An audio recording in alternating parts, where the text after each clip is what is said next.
Hi everyone and welcome back to my channel. So today I'll be covering a topic that is very common and you must have faced that in your real-time project, and if not then you're gonna face it.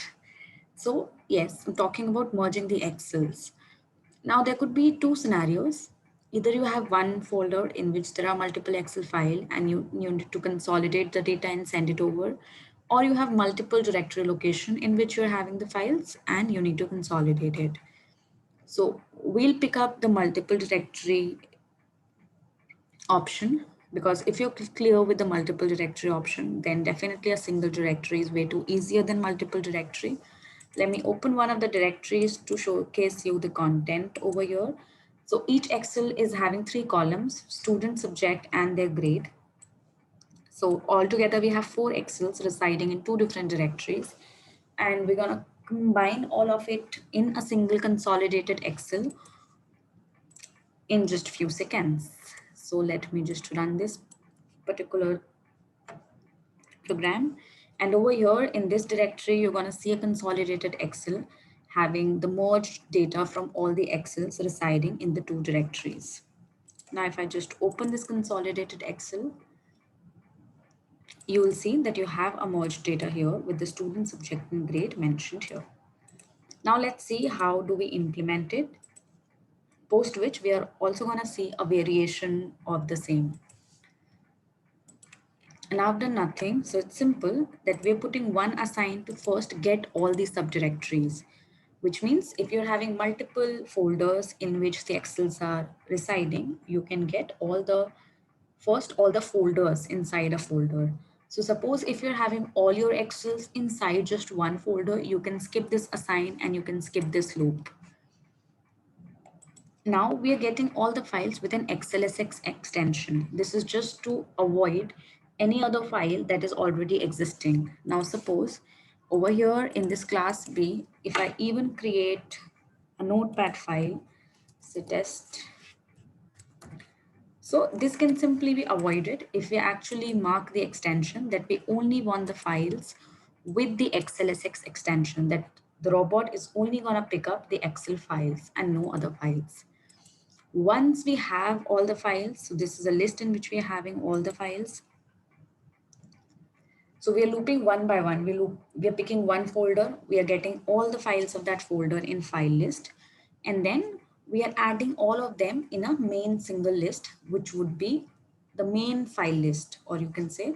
So we are using nothing but an add to collection activity that's gonna pick one file and add it to a list of file collection. So list of files is the collection name.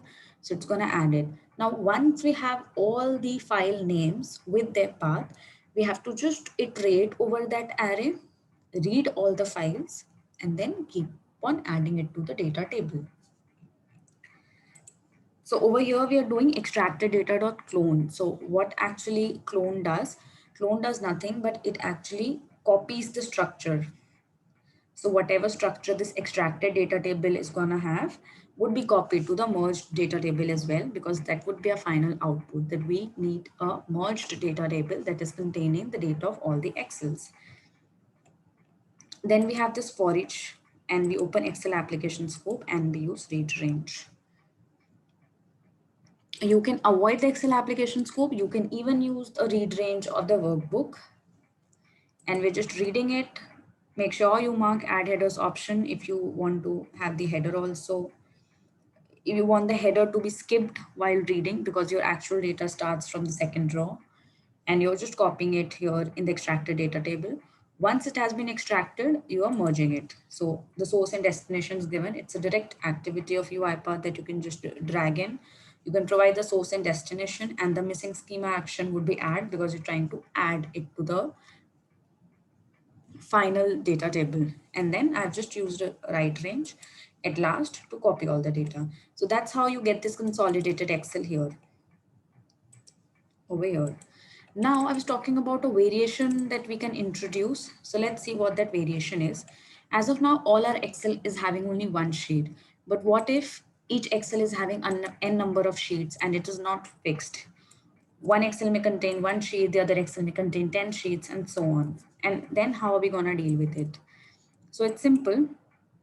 I'm going to change all the grades to say A so that we can actually see in the output, we are able to differentiate that if this particular data is of the sheet. So I've added in one of the Excel, I've added one more sheet. And over here, what we're going to do, when we're actually reading one Excel, now suppose we've got one Excel and we're reading the data from it and we are mentioning what the sheet is. But when we're actually not sure that how many sheets are there or what is the sheet name, we have an activity named get workbook sheets. So we are just going to drag it. It works inside Excel application scope. And we're going to copy all the sheets here in workbook sheets. Now, instead of just mentioning or hard coding the sheet name, we're going to have another loop. So I'm going to just disable this. So we'll put another loop. We're going to loop through all the sheets and then we're going to read one by one the data of the sheet and then we'll merge it. Okay, let us run this thing to see the output. This particular file would be overwritten because I have used write range activity. So it's going to be overwritten once the robot stops its execution, and then we're going to open the file and check it. So it has stopped it. Let's open it and check. So over here, you can see this Rose Priyankanik has been repeated twice because this is sheet 1 data and this is sheet 2 data. So that is how you can easily merge the data of all your Excels, no matter if it's residing in single directory or different directories. I hope you found this video useful. Do not forget to give a thumbs up to the video if you like it, and please don't forget to like, share and subscribe to my channel. Happy automation.